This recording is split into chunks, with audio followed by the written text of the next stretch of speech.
하나님 말씀 마태복음 7장 1절부터 12절 말씀입니다. 신약성경 9페이지 마태복음 7장 1절부터 12절 말씀. 제가 봉독하고 마지막 절 합독하겠습니다. 비판을 받지 아니하려거든 비판하지 말라. 너희가 비판하는 그 비판으로 너희가 비판을 받을 것이요 너희가 헤아리는 그 헤아림으로 너희가 헤아림을 받을 것이니라. 어찌하여 형제의 눈 속에 있는 티는 보고 내 눈 속에 있는 들보는 깨닫지 못하느냐. 보라, 내 눈 속에 들보가 있는데 어찌하여 형제에게 말하기를 나로 내 눈 속에 있는 티를 빼게 하라 하겠느냐. 외식하는 자여, 먼저 내 눈 속에서 들보를 빼어라. 그 후에야 밝히 보고 형제의 눈 속에서 티를 빼리라. 거룩한 것을 개에게 주지 말며 너희 진주를 돼지 앞에 던지지 말라. 그들이 그것을 발로 밟고 돌이켜 너희를 찢어 상하게 할까 염려하라. 구하라, 그리하면 너희에게 주실 것이요 찾으라, 그리하면 찾아낼 것이요 문을 두드리라, 그리하면 너희에게 열릴 것이니 구하는 이마다 받을 것이요 찾는 이는 찾아낼 것이요 두드리는 이에게는 열릴 것이니라. 너희 중에 누가 아들이 떡을 달라 하는데 돌을 주며 생선을 달라 하는데 뱀을 줄 사람이 있겠느냐. 너희가 악한 자라도 좋은 것으로 자식에게 줄 줄 알거든 하물며 하늘에 계신 너희 아버지께서 구하는 자에게 좋은 것으로 주시지 않겠느냐. 함께 읽습니다. 그러므로 무엇이든지 남에게 대접을 받고자 하는 대로 너희도 남을 대접하라.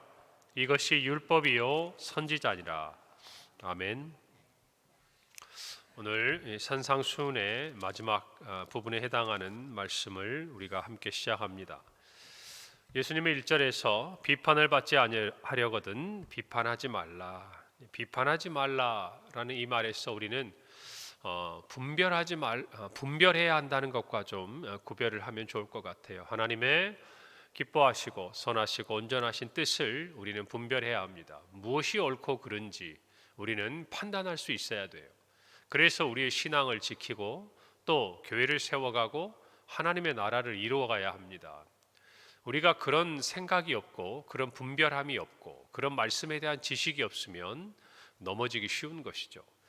그러나 예수님께서 오늘 말씀하신 비판하지 말라라고 말씀하신 것은 사람과의 관계 속에서 부정적인 의미들을 포함하고 있습니다. 우리가 이어지는 3절, 4절 또 5절의 말씀을 보면 5절에서 외식하는 자여, 먼저 내 눈 속에서 들보를 빼라 라고 말씀합니다. 다시 말하면 이 비판하는 사람은 외식하는 자와 같은 의미예요. 그래서 그는 어떤 행동을 하는가 하면 자기 눈 속에 있는 티는 보지 못하고 다른 사람의 눈 속에 있는 들보는 본다라는 것이죠. 티는 우리가 아는 대로 작은 지푸라기나 가시 이런 것들을 의미하는 단어입니다. 반면에 들보는 대들보 또는 널판지 같이 큰 것들을 의미해요.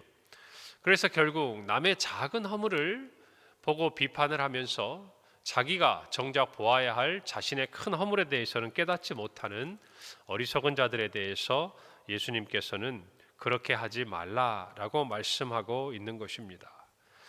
우리의 인간의 마음이 그런 것 같아요. 우리가 다른 사람의 허물을 보면 어때요? 작은 것도 잘 보입니다. 그러나 자기 자신을 돌아보지 못하면 정작 다른 사람의 눈에 다 보이는 것들을 자신은 보지 못해요. 이것이 영적으로 어두워진 사람의 아주 대표적인 모습이기도 합니다. 그래서 우리의 단순히 보는 데서 그치는 것이 아니라 우리의 말이 다른 사람을 비판합니다. 우리의 행동이, 우리의 손가락이 남을 향하게 돼요.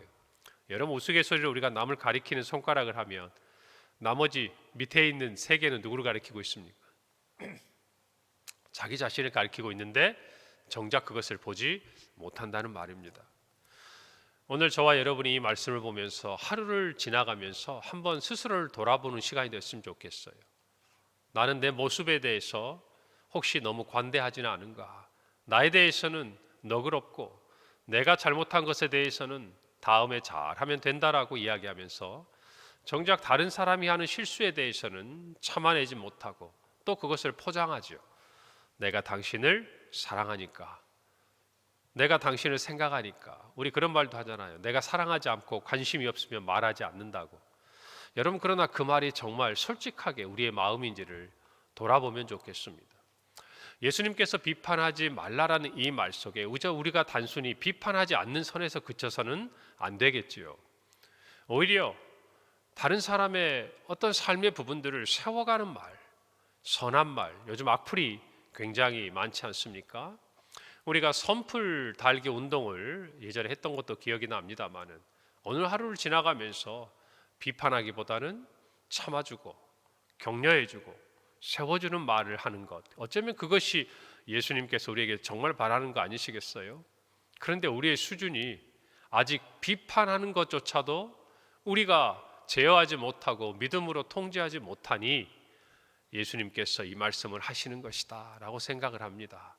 오늘 우리는 그 뜻을 알았으니 하루를 지나가면서 조금 다른 사람의 허물이 보여도 참아주고, 다른 사람의 연약함, 특별히 우리 교우 안에서 그리고 가정 안에서, 여러분 어떻습니까?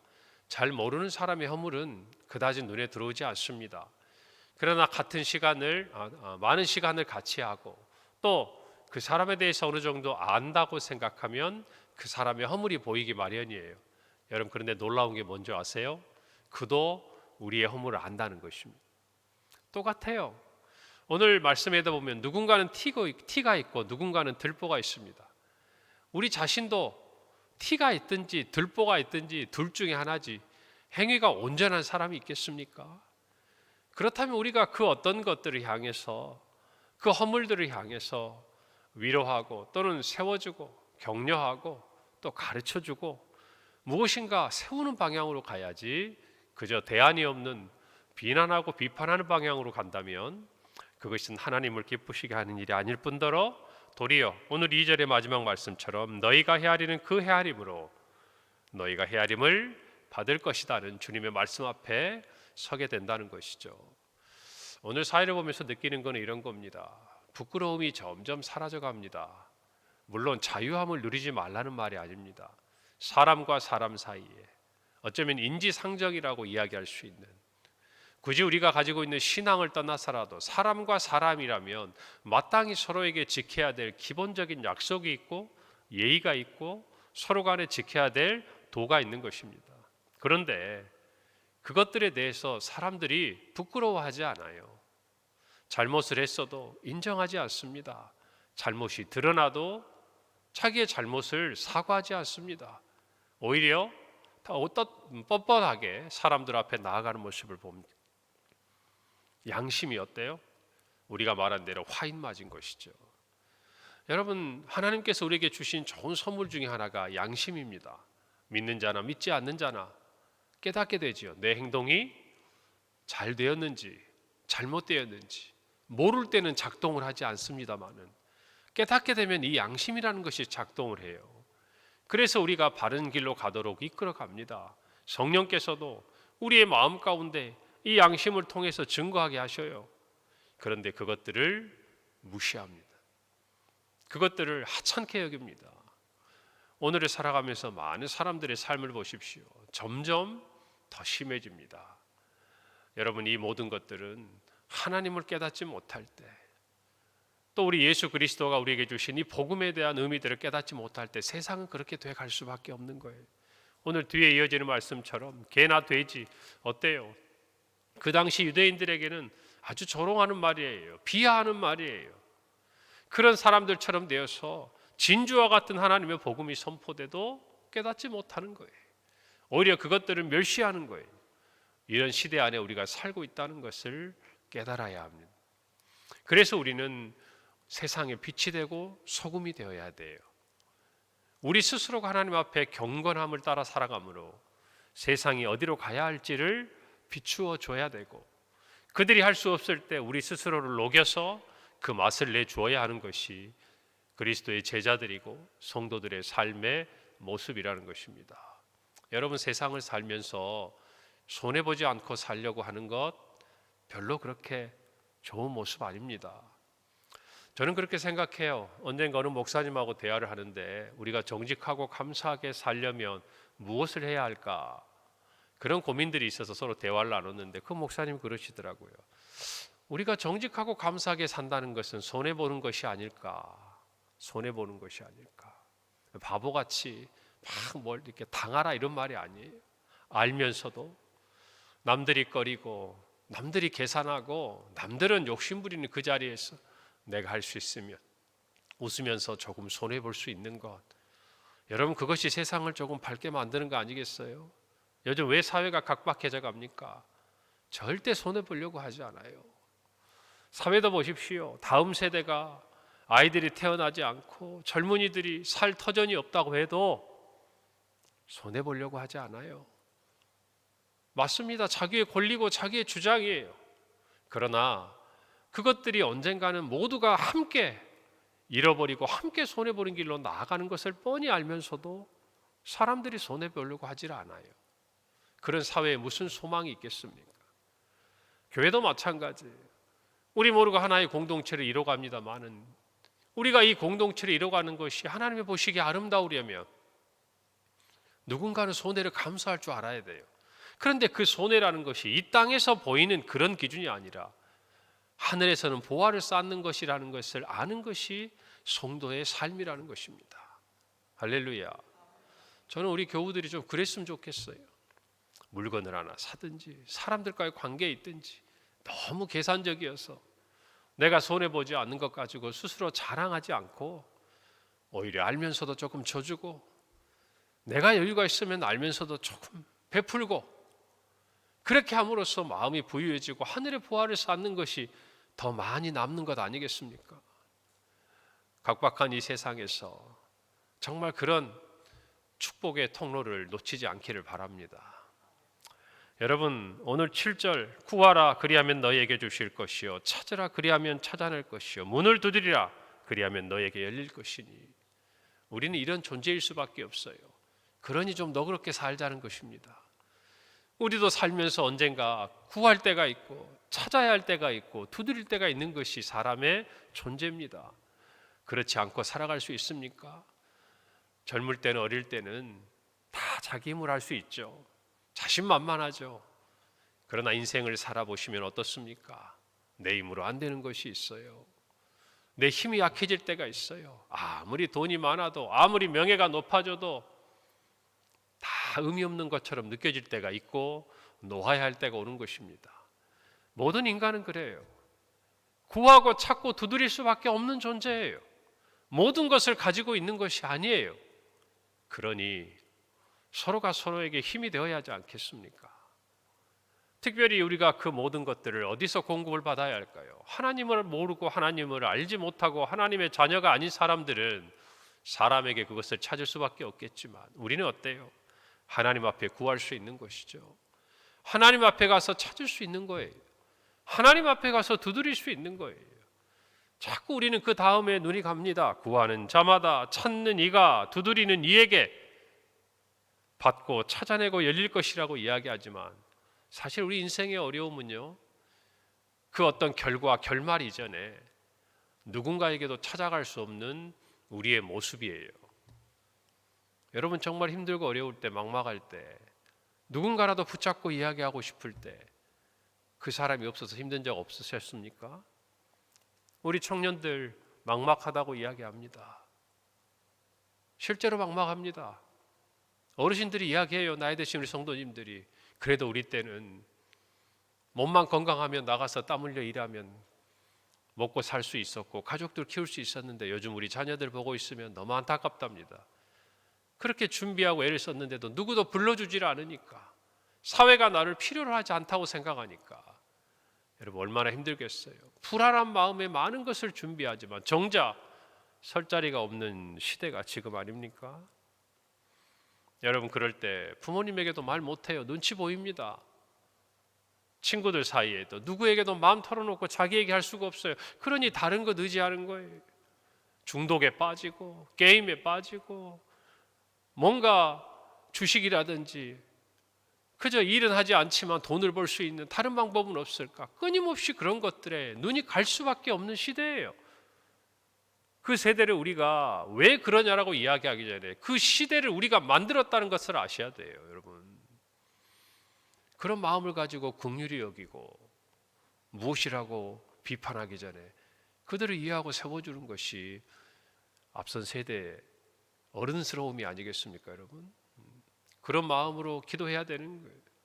우리 청년들도 위해서 여러분 기도해 주시고, 다음 세대도 위해서 기도해 주시고. 여러분, 오늘 말씀 중에 하나님의 마음이 있어요. 너희 중에 누가 아들이 떡을 달라 하는데 돌을 주며 생선을 달라 하는데 뱀을 줄 사람이 있겠느냐. 그리고 예수님 이렇게 말씀하세요. 그럴 리가 없다는 것이죠. 너희가 악한 자라도 좋은 것으로 자식에게 줄 줄 알거든 하물며 하늘에 계신 너희 아버지께서 구하는 자에게 좋은 것으로 주시지 않겠느냐. 여러분, 여기에 우리의 소망이 있는 것입니다. 시대로 원망해서는 안 돼요. 이제는 우리 젊은이들의 입장에서 하고 싶은 이야기입니다. 세상을 불평하고 원망할 것이 아니라 하늘을 봐야 돼요. 하늘에 계신 아버지를 봐야 돼요. 그 아버지 앞에서 열리는 그 문으로 들어가야 돼요, 여러분. 그것을 체험하는 것이 앞선 부모의 세대가 살아왔던 믿음의 길이었어요. 그들에게도 막막한 시절이 있었고 어려운 때가 있었습니다. 그럴 때 이 말씀 붙들었던 거예요. 하늘에 계신 아버지께서 좋은 것으로 주실 줄 믿고 믿음으로 땀 흘리고 힘든 삶을 살아온 거예요. 거저 얻은 것이 아니다, 그 말입니다. 앞선 세대와 다음 세대가 위와 같은 마음으로 하나가 될 때 믿음이 전수되는 거예요, 여러분. 그래서 늘 말씀드리잖아요. 여러분이 이 땅에 사는 날 동안 하늘을 보고 사셔야 돼요. 그래야 우리의 자녀들이 그것을 따라갈 수 있는 겁니다. 젊을 때는 하늘을 보고 살다가 나이가 들어서 땅을 보고 살면 자녀들의 눈에는 땅을 보고 사는 부모밖에 안 보이는 거예요. 끝까지 믿음으로 살아야 돼요. 전해 주어야 하는 것입니다. 할렐루야. 자녀들이 하늘의 것을 포기하고 땅의 것을 얻을 때 기뻐하지 않고 염려하는 모습이 보여야 돼요. 그것이 맞는 거예요. 그것이 신앙의 부모의 모습인 겁니다. 저와 여러분이 끝까지 그것을 전해 주어야 돼요. 오늘 저와 여러분이 이 말씀을 마음에 새기기를 바랍니다. 마지막 절에 무엇이든지 남에게 대접을 받고자 하는 대로 너희도 남을 대접하라. 이것이 율법이요 선지자 하나님의 뜻이라는 것이 사람과 사람과의 관계에서 세대와 세대와의 관계에서도 그렇습니다마는 하나님과 우리 사이에도 마찬가지입니다. 하나님을 아버지라고 부르고 하나님이 좋은 것을 주실 것으로 여러분이 기대한다면 여러분도 하나님을 아버지로 대접하시기를 바랍니다. 여러분의 하늘의 아버지로 섬겨야지요. 하나님께는 그걸 기대하면서 마치 여러분은 하나님과 아무런 상관이 없는 것처럼 그렇게 살아간다면 그것은 하나님께 우리가 드려야 될 모습이 아니지 않겠습니까? 오늘 저와 여러분 이 말씀을 가지고 하루를 이 말씀에 비추어 살아갈 수 있기를 바랍니다. 하늘의 보화를 쌓는 복된 한 날이 되리라 믿습니다. 기도하겠습니다. 하나님 감사합니다. 오늘 이 말씀을 붙들고 주님 말씀대로 참으로 서로를 사랑하고 그리고 하나님께 나아가 구하며 하늘의 보화를 쌓는 우리 모든 성도들이 되게 하시고 하늘의 아버지 하나님 아버지를 우리의 아버지고 우리의 생명의 주인으로 오늘 말씀으로 살게 하시는 우리 아버지로 고백하고 성령을 따라 살아가는 우리 모두가 되게 하옵소서. 예수님 이름으로 기도합니다. 아멘.